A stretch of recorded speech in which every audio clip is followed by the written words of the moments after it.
Sahana Bhavatu Sahanau Bhunaktu Sahaviryam Karavavahai Tejasvinavaditamastu Ma Vidvishavahai. Om Shanti Shanti Shanti.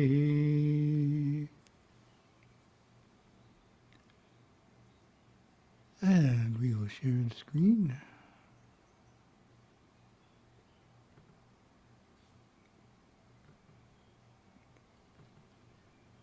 Here we are, February 11th. See what we have today. First topic, we got something new. First in a series of presentations focusing on the 4 padas of Saiva Siddhanta. So we did this a number of years ago, but this is an updated version. It's more information, and it's prepared for a series of articles in the magazine produced by the Natal Tamil Vedic Society in Durban, South Africa. They want some articles on Saiva Siddhanta, so I thought this would be a good series of 4 of them, one for each pada. As we know, the 4 padas are Charya conduct, Kriya worship, yoga, meditation, and Jnana, enlightenment. Tamil equivalents are Sariyai, Kiriyai, Yogam, and Jnanam. Each presentation will explore one pada, providing a clear and straightforward understanding of these key aspects. As you will see, each pada has 4 stages, also called Charya, Kriya, Yoga, and Jnana. In fact, you can look that up in the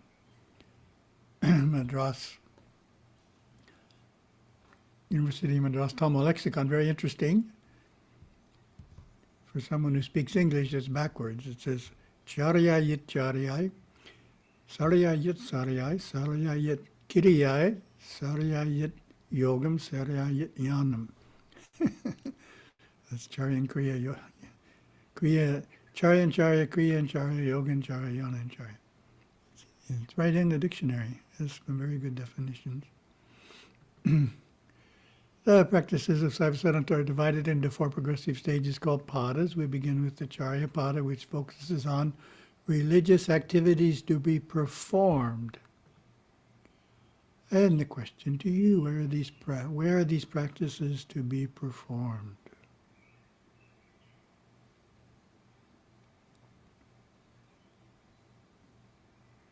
Simple answer. Not a mystery. At a Shiva temple. And the Charya Pada itself has 4 stages, which we just rambled off.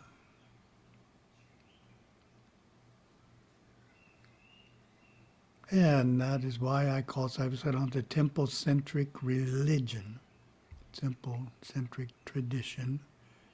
Because in the beginning stages, ideally, you live close enough to a Shiva temple to attend the temple once a week and do your practices.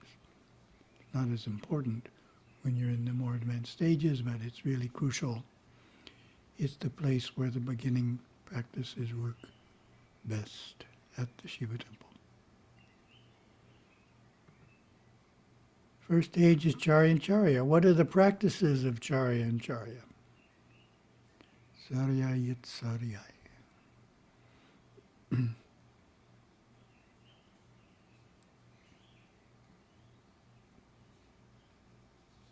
See if you remember. The first, Charya and Charya, consists of personal service in the temple. Specific activities listed in Scripture include lighting the lamps, picking flowers, making garlands, sweeping, washing, and polishing the floors, singing the Lord's praise, ringing the bell, and fetching ceremonial water. Personal service in the temple. What are the practices of Kriya in Charya? Sarya yit Kiriyaya.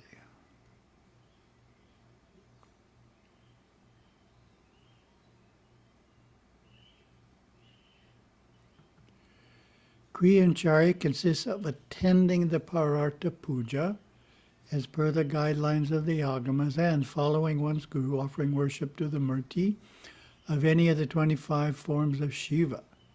The devotee may alternately worship Ganapati or Skanda. So very simple, we attend the puja. Kriya and Charya, attending the puja in the Shiva temple. What are the practices of yoga in Charya?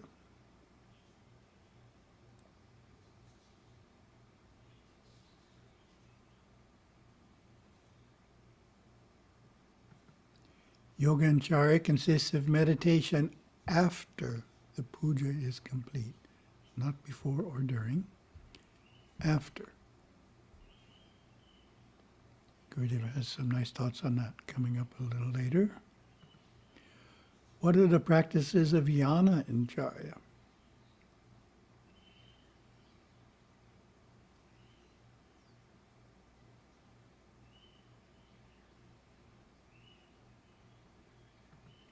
Jnana in Charya is the experiential knowledge gained by these practices. So it's not a separate practice, it's the knowledge that we gain, the intuitive knowledge we gain by these practices. Tamil word anubhava unarchi, experiential knowledge.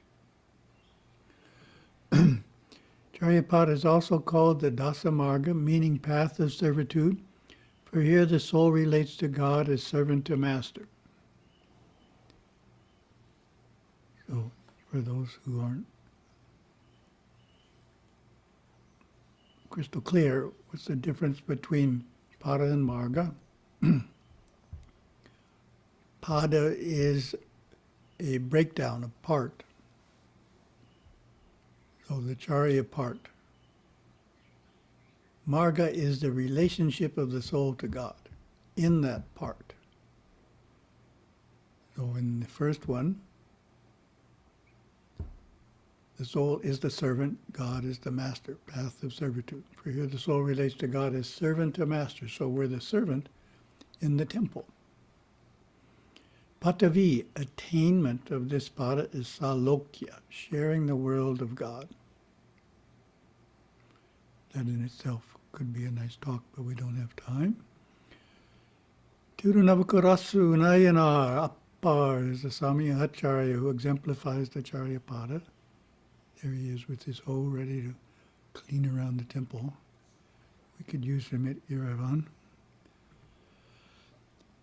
As well as describing specific activities to be performed at the temple, the Charya component of Charya includes guidelines for conduct. So Charya also means conduct. Tirumandaram gives such a guideline in verse 1444, stating that adoration that displaces anger is Charya worship. So say Yitkadai ne sashiva pusayame. Adoration that displaces anger is Charya worship. So we're trying to get rid of anger by increasing our devotion to Shiva. So say the devotion is down here and the anger is up there. As we increase the devotion, the anger goes down quite naturally. All we have to do is increase the devotion, and one of the reasons we get angry is we're not able to accept what happens as what should happen. This should not happen. I am angry. I'm going to get object and upset everyone. Whereas the more that devotion comes up, the more we're able to accept it as what should have happened, not because it's what we wanted to have happen, but because it's the natural fulfillment of what has happened in the past. Sabratnam Shivacharya elaborates on this verse. The worship of Shiva pertaining to the Charya path is to be with pure and spontaneous love, which wards off anger, lust, and other such vices. This renders fitness to the devotees to do service without expecting any benefit or reward. Nicely said. This can be likened to how a child is trained. Parents systematically show the child what actions are not acceptable, how the child needs to restrain his behavior. And as we know, when we use the word restraints, that relates to the yamas, Classical restraints are 10 in number. Non-injury, truthfulness, non-stealing, sexual purity, and patience.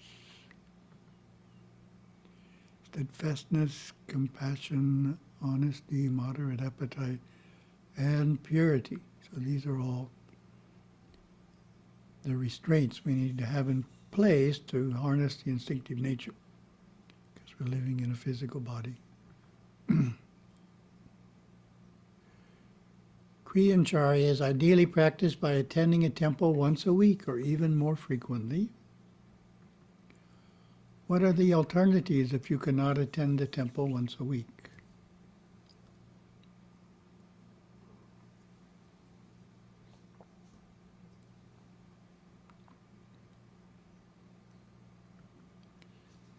When there is no temple close by, then at least the major festivals should be attended. Another way of attending temples is to go on a pilgrimage, a tirtha yatra, in which many temples are visited over a period of 1 or more weeks. A deeper experience of the deity is possible on pilgrimage because the devotee is worshiping multiple times a day for many days in a row. Here's our inner search group somewhere in India. Tirumandaram, verse 1445, explains the practice of pilgrimage to Shiva temples. O devotees on the Charya path, earnestly wishing for the grace of Shiva, wander through the cities, towns, and the sacred and sanctified temples, holding the view that Shiva is your supreme Lord, sing his glory. Having extolled his greatness, prostrate before him and surrender yourself to him. Very nice. And lots of our shishya have been going on pilgrimage to India last year and this year, which is really nice. Yoga and Charya, as mentioned, is meditation performed after attending the Parartha Puja. Such meditations within the temple chamber will evolve as the years of sadhana pass. Gurudeva taught this initial practice. What is the initial yoga and Charya practice that Gurudeva taught?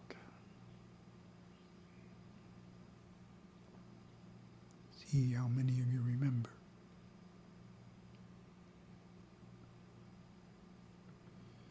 Sit in front of the deity and pull all the life forces that we feel around our body into ourselves, pulling in. Then lift those energies up in the spine into the head. This is done with our mind and our breath. When we surrender to the deity with devotion during the temple puja, we awaken the Amrita. The Amrita is the sweet essence that comes from the Sarasvara chakra, connects us to the divine. The meditator enjoys the Amrita that flows from the top of the head throughout his body. In Gurudeva's teachings, what is true jnana? Lots of questions in this one.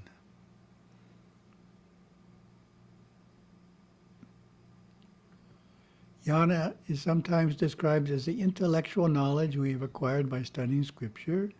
Gurudeva and his guru stress that true jnana does not come from studying scripture, but from our superconscious intuition from within. Gurudeva gave this description of experiencing intuition. The first sadhana, therefore, is to always hold the overview and cling in your memory to the intuitive flashes that come as a result of your practices. These intuitive flashes come from deep within and are the only thing that should be remembered. For this is your jnana, your insightfulness, your own wisdom breaking through. Each pada brings deeper maturation of the soul. We can say that the jnana that develops in each are the steps in growth, like bud, blossom, fruit, and ripe fruit. It's a quote from Sivayana Mapadiyam. Probably haven't heard of that one. Sivayana Mapadiyam. Gurudeva taught that in the Charya Pada, or Karma Yoga, the devotees focus on service in the temple and to other devotees, gradually lessens the desire to receive recognition and reward for his Saiva till he is truly serving for the sake of service. That's Penang there in the picture. Gurudeva added that it is the helping hand of our loving Ganesha who reaches down from the Muladhara to lift up the aspirant. So it doesn't sound like much. I've achieved the Muladhara chakra, first major chakra. But it's very important because below it are the realms of fear and anger, jealousy. So we don't want to go down in those realms. So Ganesha helps us stay above them, as long as we worship him regularly. In the Charya Pada, what constitutes darshan of the deity? So there's a question for each of the four padas. What is the darshan of that pada?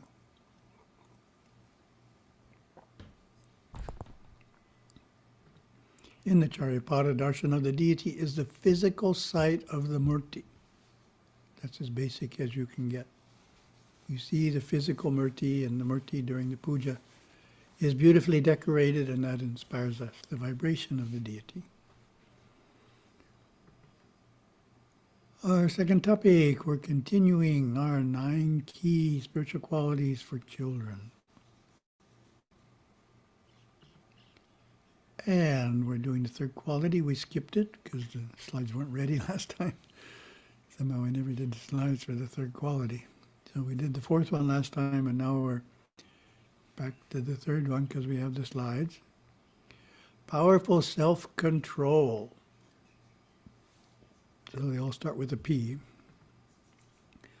Powerful self-control is the ability to restrain destructive emotions such as anger when we are tempted to express them.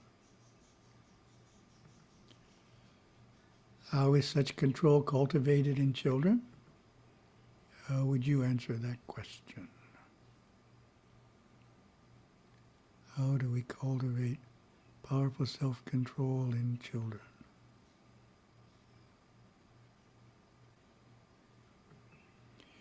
It is through parents never expressing such emotions themselves. Children learn by observing their parents whether it is acceptable to behave emotionally or not. So that's the challenge that adults face, is they tend to do exactly what their parents did, even if they intellectually know they don't want to do it because they saw it so many times. So hopefully the parents set a good example in the first place, and then that makes that easier to copy them and things to work out. Self-control is cultivated by referring often to the 10 restraints, yamas, of Hinduism's code of conduct.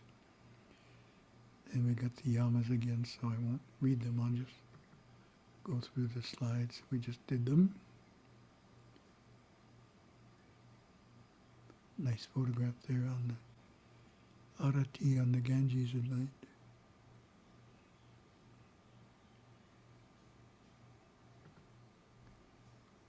And the last 5.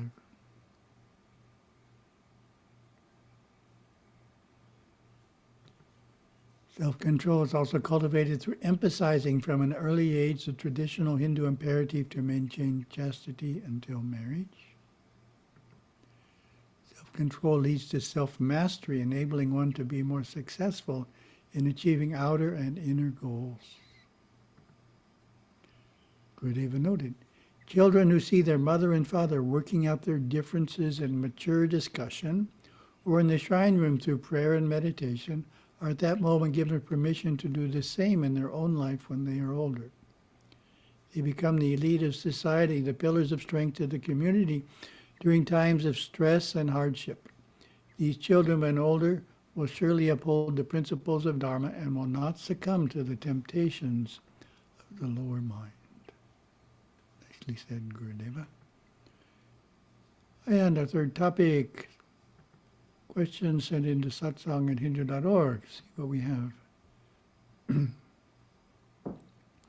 Okay, we did this one.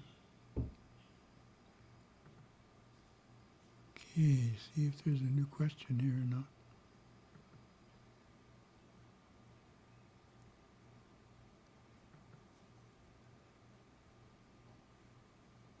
I may not have put in a new question.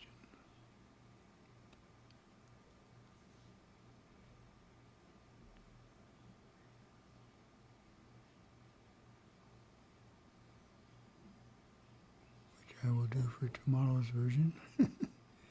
Interesting. And of course taking a walk in a long city.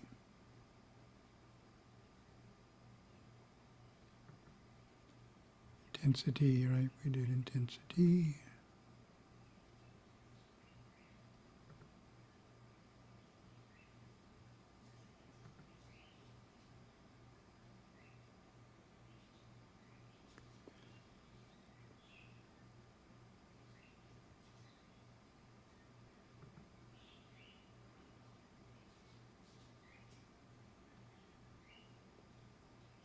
Sorry for this.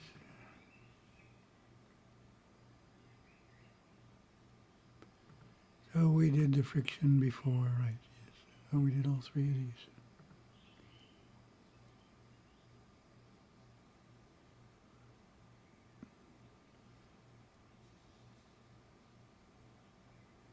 So this is answering where you see the light.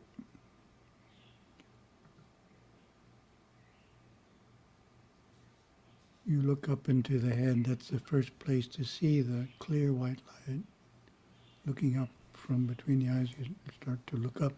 That's where it's easiest to see, which is what the question asked.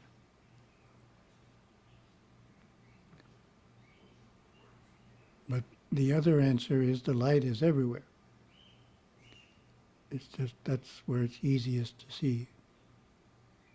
In fact, if you go in far enough and then you come out, all you would see would be light.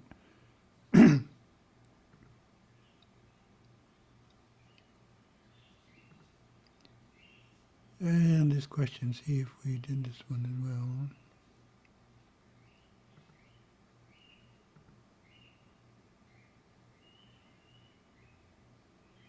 Yes, we did this one as well. Very sorry for that. Fix it for next time. I did 4 keynotes at once. Did the Charya Kriya Yoga Jnana. They're all done. So I've slightly lost track of the status of each one.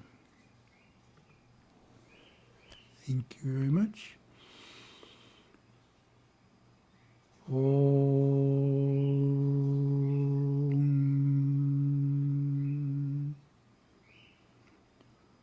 Om.